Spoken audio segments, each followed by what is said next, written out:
thought it would be.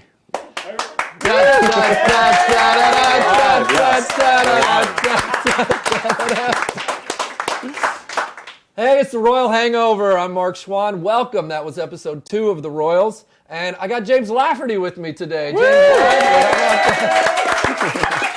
James directed episode 2, and he credited Scarlett Lacey with the script last week. And I actually complimented Scarlett. I said, "Oh yeah, I wrote episode 2." You're right. I'm taking credit for it. Thank you. So if you hated it, I'm to blame. But if you loved it, I'm to blame. So, and Jeffrey is back. Jeffrey is going to be taking your questions. Yay. We love Jeffrey. Yes. And you should love him too, because you can post your questions in the comments section on Facebook, and Jeffrey will grab some, and he'll ask James, he'll ask me, and we'll do our best to answer them. Jeffrey, do you have a nickname yet? Some suggestions. You made me feel awkward last week, but there's This Loyals, is what we do. If you guys like it, Loyals Ambassador, Mr. Q, Royal Reporter, King's Loyal, or His Royal Highness Jeffrey. Oh, His Royal Highness Jeffrey. So you might as well go big. I like that one, yeah. All right, so His Royal Highness Jeffrey is going to be taking your questions this week, so just post them in the comments section. James, well done. Thank you. That's a nice script. I had a great script to work with. So. You know, it was pretty much director-proof, wasn't it? Yeah, it was. It was all right there on the page. Paint by numbers is what I like to say. No, it's there are no director-proof scripts. You had such stylistic sequences. The flashbacks for Robert from the island to him imagining the press conference, things of that nature. Talk to me about working in London. Mm-hmm. And coming to the Royals from obviously a long run directing and acting on One Tree Hill, and then coming to a new show. It's been amazing coming to the Royals because it's the first time I've ever directed a cast that I hadn't worked with as an actor before, and so it was pretty nerve-wracking at first. I was a little bit intimidated. Some big players on the cast and people that frankly I had admired just from watching the first season of the show because it's an incredibly talented cast. So I knew that the cast was going to come to play and do what they do best, and I just had to not mess it up, I think. But no, they were all really, really kind, and obviously coming in there under your wing, helped me out a lot, and bringing a lot of what I learned from One Tree Hill technically to the show was really valuable, I think. So. Well, I think that stylistically we do some similar things. Mm-hmm. We end the show with a piece of music. We do these visual sequences, things of that nature. But the Schwanzitions. The Schwanzitions. Were That's definitely. Right. That's right. You did a wonderful job, and you also you're leading the charge on episode 5 this year as well, right? Yeah. So, but let's stay with this one. I want to talk about the EDC, the Electric Daisy Carnival. Yeah. Because that was a big undertaking. And actually, we had a familiar conduit because originally your brother Stuart reached out to me and was talking about, would the actors like to come because the festival was going to be in London last year. Yeah. And I thought it was a great opportunity to have our actual characters attend the festival. And Stuart's here. Where are you, Stuart? Woo! Come on, Stu. Let's have Stuart answer. Sit right now. I'll go in the actual hot seat. So let's talk about how we made this happen from beginning to end, Stuart, because you're involved with Electric Daisy Carnival, which is a huge event, much bigger than I knew about, actually. Originally I was hired to do a celebrity outreach program for our VIP and Skydeck, and we have different spectrums of our VIP program, but I asked you if I could host the cast, and ended up, you asked me if we could film there, and I was like, I don't think we've actually done that before, so let me check with my boss, and then she was excited, and she's like, yeah, let me check with everyone else, all the executives, and it went from there, and basically we went from EDC Las Vegas 2 weeks later to EDC UK, and my favorite part was, when you said we haven't done this before. When I put you in that chair without a mic, they haven't done this before either. Move the boom! Everybody's whispering. You see all this panic. Everyone's like, Christ, we didn't know he was going to do that. And that's why it's Facebook Live. So the Electric Daisy Carnival, the big one is in Las Vegas, the biggest one. Yeah, that's. But you guys are going to Paris? Am I supposed to say that? Is that going to happen? No? Okay, well, you might go to Paris. But where? That would be a dream. Where, where else? Anywhere in Where Europe have else. you gone? Where does it go? Where does it take place? Well, we just announced EDC Tokyo. Oh, Tokyo. That's what I meant. That's in April, and we have EDC Mexico. We just did EDC India for our first time. So the brand is growing. It was pretty fortunate that we crossed paths Yeah. in the UK while we were shooting. Yeah, it was lucky, it's wasn't it? kind of a small window that the Royal shoots. It's only about 4 months, right? So it was a nice luck of the draw that that EDC was going to be in just outside of London while we were actually shooting. And James, we shot that on a Saturday. So Yeah. our shoot is like your work day. It's Monday through Friday. And when we do something on a Saturday, it's out of the ordinary. So we took this small crew. Yeah. I remember at one point looking up and William Mosley was carrying like a bunch of heavy equipment. Yeah, he was carrying the sticks on the tripod, which weighs a lot. He's just Exactly. cruising along.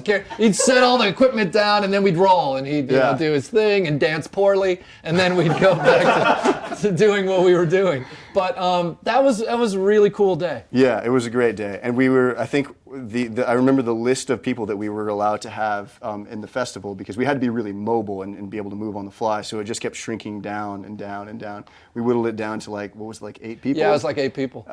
And we had a few hours to get it done, and it was fun. It was teamwork for sure. And Alex and Tom had those scenes from the VIP tent and then outside at the festival. And it really was a lot of, okay, guys, just be there. We need to shoot this right now. Yeah. Here we go, and roll. And I thought the cast performed really well. There was a lot of pressure on that stuff. Yeah, it was a completely different kind of energy that day, and an awesome and electric energy, if you will.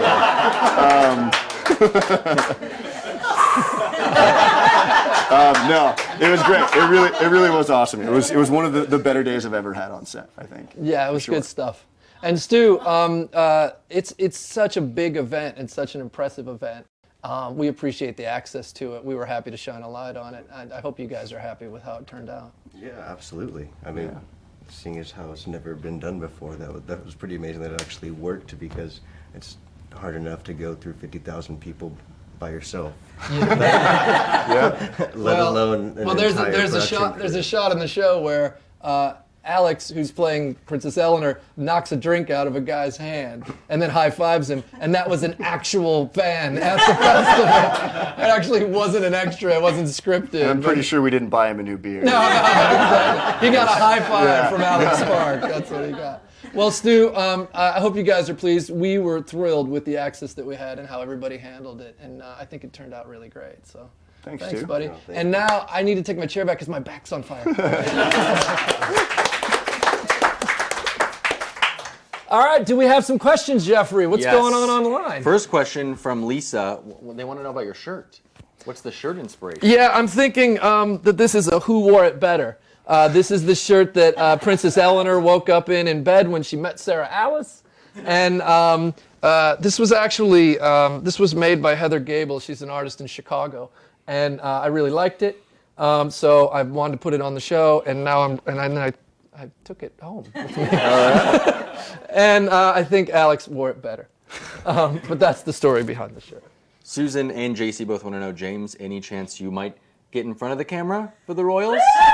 For the Royals, Any chance? I got to work on my accent. Yeah. That's for sure. It's pretty I think atrocious. that would freak me out every day. You would never be able to believe it. It wouldn't happen. That's awesome. A lot of questions coming in. Barbara wants to know, what was your favorite thing about directing the Royals? I mean, I think it's a two-part question or two-part answer to that question. I mean, coming in there under Schwan is pretty awesome because I've got an open line with him, which is nice. So it's easy to solve problems. It's nice for him. It's nice for me. Yeah, exactly. This question is for me. So, I'm just kidding. It's very nice. And then I said it before, but I'll say it again. The cast, it's a dream of a cast to work with, and there's really no bad days with them. I feel like so it's pretty rare to have that. Yeah, it's a good group. You know, it's early in the show.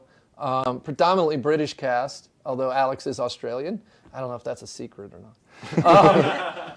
But you know, people, I think they like the atmosphere. I think the crew enjoys the show. You know, a lot of the British crews make a lot of period pieces. You know, there are a lot of period dramas that are done, and as well they should be. But a lot of them thought it was really refreshing to be working on something that was contemporary and you know, a little cheeky now and then. We have a lot of fun. Yeah. Yeah. I mentioned Miley, Sarah Alice. It's like 3 a.m. For Miley in London, but I asked her to send along a little video, and I asked her some questions. So I don't know. Are you guys going to be able to see this? Can you get to this? If what? We'll be able to do a close up. Hold on. Let me see. I screwed it up. How do I make her bigger? No, what did I push? You have to wait. She has to grow up. Okay. Can you still see her? How do I get rid of this? Facebook Live. It was fine a second ago. It's like asking your grandparents to figure out your phone for you. Okay, so here's what we're going to do. I'm going to play a little bit of this because I screwed it up somehow. Ah! There we go. And, don't touch it again. See what I had to do? It's very technical. I had to tap on it.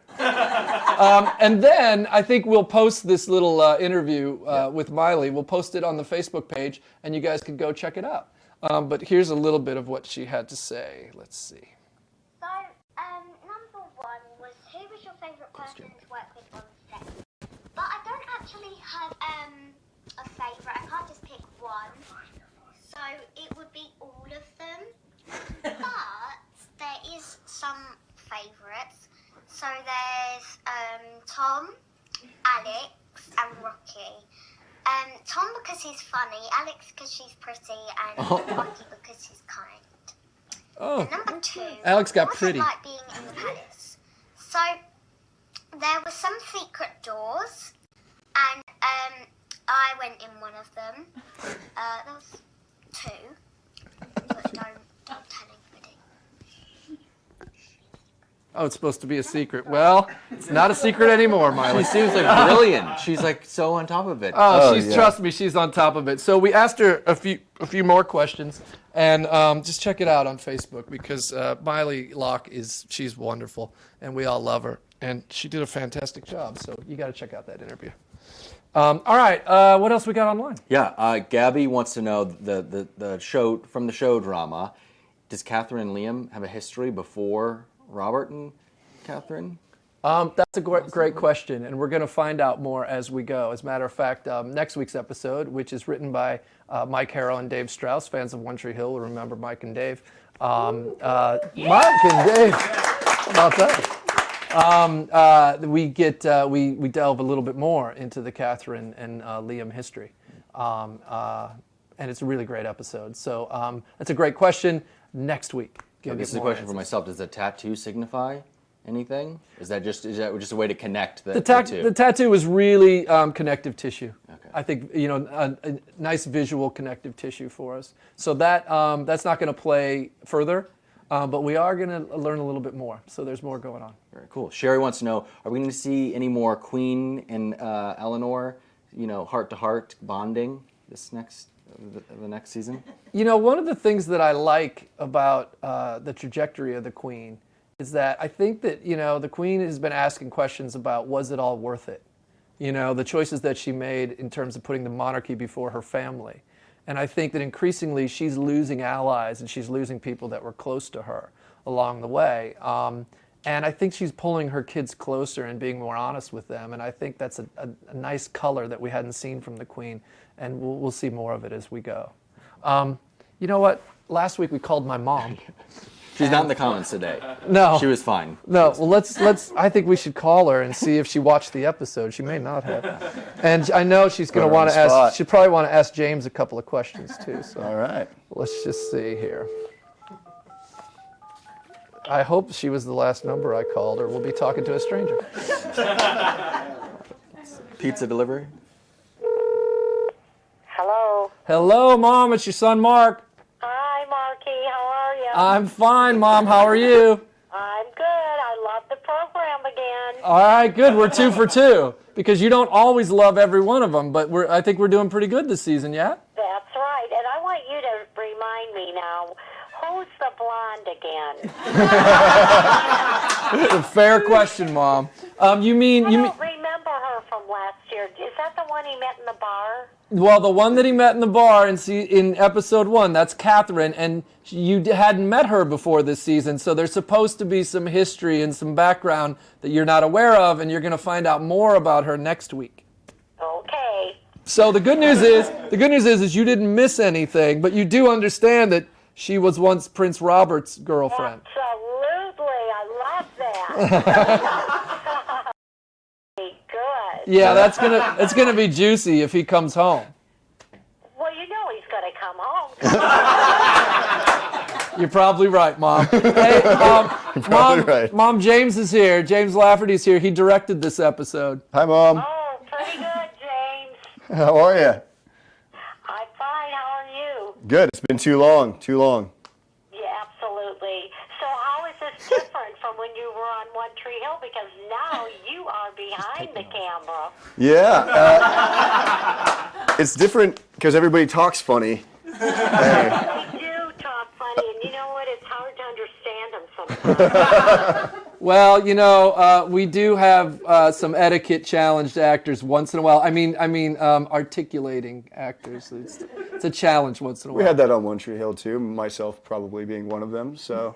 Oh, listen to him. Well, To understand. well, I said etiquette and didn't mean it, so there's my directing style. So, Mom, did you have any questions, or you just liked the episode? No, I really liked it.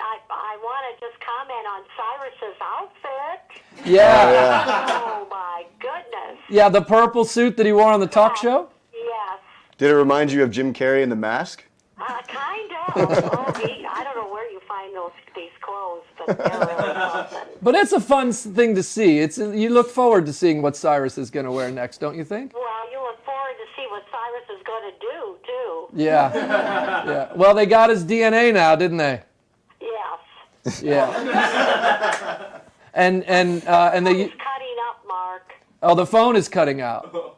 All right. Well, maybe I have another call coming in, Mom. I better go. I think I'm losing you. I can't really hear you. Well, we will speak to you again next week, Mom, and I'll fix the phone, and I'll be sure and call before then. But I want to say thank you for watching, and thanks for the love. Okay, love you. I love you. I'll see ya. Bye, Mom. Bye, Mark. All right. Nothing gets past her.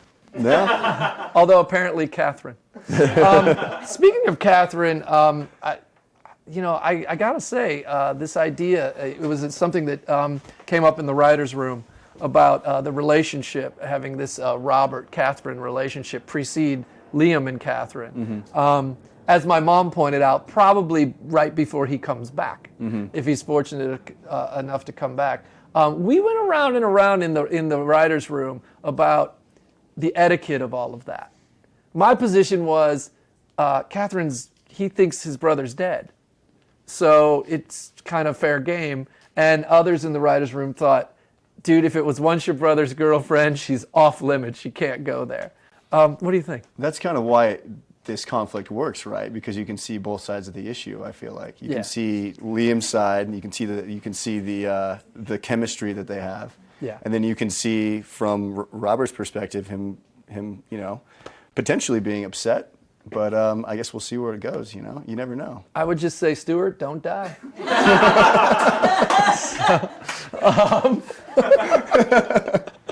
What else is going online, Jeffrey? I mean, Your Royal Highness Jeffrey. Thank you. Royal No, a lot of Majesty. good questions. Keep the questions coming in. All the emojis are flooding the Facebook Live. Oh, it's Truman the Cat. Everyone has to drink. I don't know if he Where's made the an Mad Dog appearance for 2020? us. Exactly. Barbara wants to, a lot of people are actually asking, but can you try a British accent? They want to hear it. No, anyway we can tough. try it. That's tough. Absolutely not. I'll do. Good. That was damn good. Celine wants to know, how long does it take to direct one scene? Usually, well, it depends on how on long the the scene is, big time. But I don't know. I guess if we're on a stage day, you want to be getting through a scene once every hour and a half, 2 hours, or something like that. Yeah, it depending on the depends. length, it really just depends. I think first scene up in the day is going to be more like 3 hours because you're putting everyone through hair and makeup, and it's the first scene up. But it does depend on the length of the scene. I've had scenes that have taken 8 hours. And sometimes if you're doing a walk and talk through the palace or something, you can get through it much quicker in an hour, say. Yeah, and then sometimes you have a scene that's only half a page, but there's 6 characters in it, and you have to cover all of them, so it takes half the day. Dinner scenes are brutal. Oh, yeah. Dinner scenes send just, as a writer and a director, the director in me always hates the writer in me when I'm writing a dinner scene because it's going to take a long time. the work that goes You into have to it. go around the table and cover everybody, and yeah, it's brutal. Lindsay wants to know, will the Queen get a little bit more action with the new Well, Chamberlain? I don't know if you saw the interview. It's on the Facebook page if you want to check it out. But I did an interview with Elizabeth, and I said to her, she had the line in the safe room in season 1, which is Chekhov's rule: if there's a gun in the scene, it has to be fired. If there's a gun in the play, it has to be fired eventually. And we gave her a bedroom this year. So I think eventually the bedroom has to be used. So she is, the Queen is having a romantic and sexual season on the Royals, and we're going to see more of it for sure. Exciting. Amanda wants to know, what was your favorite scene to shoot, James, this episode? This episode, it had to be EDC. The EDC scenes, that whole sequence was, we went over it before, but it was really a pretty special experience and one that I don't think you can really duplicate easily. You know, it's like one of those sort of lightning in a bottle moments. So that was cool. That's cool. All the commenters are noticing you're wearing Princess Eleanor's shirt. They're all calling it out again. They love it. That's right. That's Amanda wants to know, will we see more of Cyrus's twins? Are they around? Well, that's another thing that I want to point out right before we go. We overlapped a bunch of things between episode 1 and 2. One of them was the island, because when you're shooting in a location like that, you want to go there once and pick up several episodes. So I shot a bunch of things for episode 1 on the island and then handed off to James, who then shot a bunch of things for your episode. But we also shared, we did that. We shared doubles. So as you pointed out, I had one double of Cyrus, and you had a different double of Cyrus. What else did we Both overlap? played by Jake. Both played by Jake and played well. Jake loved those Yeah, things. that was accent so was fun. What's the third thing that we overlapped? We did that. Those locations. We did the apartment. Did we do Catherine's apartment? Overlapped for a couple episodes, didn't we? Definitely. Yeah. Oh, the talk show. Oh, the talk show. That's right. Yeah. You got to help me. Thank you. guys. Well done. Thanks, Brian. Yeah, we did the talk show together. Yeah. That's right. You move the extras around, move the audience around. Change the actor's wardrobe. Exactly, and keep yeah. shooting. Those are fun days. Final question. Everybody wants to know, can you tease us anything next episode, next Sunday? Well, as I said, Mike Harrell and David Strauss wrote next Sunday's episode. It's directed by Les Butler, who longtime editor and director on my last program. And we're gonna learn more. We're gonna go into the backstory a little bit of Catherine and Robert and Liam, and we're gonna move forward with this idea about DNA and establishing the DNA of Liam and try to put him on the throne. And obviously, as James shot so well, Robert has fired this flare into the air to signal this ship. And I think that that's going to set things into action in a big way in terms of his pursuit of returning home. And if he does return home, it's very interesting because, as I said, worlds are colliding right now. In terms of Cyrus trying to hold on to the throne, Liam maybe being positioned to sit on it, and if Robert comes home, he's the rightful heir. So it's this great Bermuda Triangle of incident, and conflict is drama. So we're going to have a lot of it coming up. James, I just wanted to say I got to work closely with you because we overlapped all these locations. You're doing such a great job, man. I'm really proud of this episode. I'm proud of you, and we'll see you again for episode 5. Thanks again for you guys watching. If you want to continue the conversation, you can talk about us here. You can talk about us on Instagram, on the Twitter, on the Snapchat, all that stuff. The interview with Miley Locke, the 5 questions for Miley Locke, that'll be on Facebook as well. Check it out. Episode 3 next Sunday, all new. Thanks for watching, guys. We appreciate it.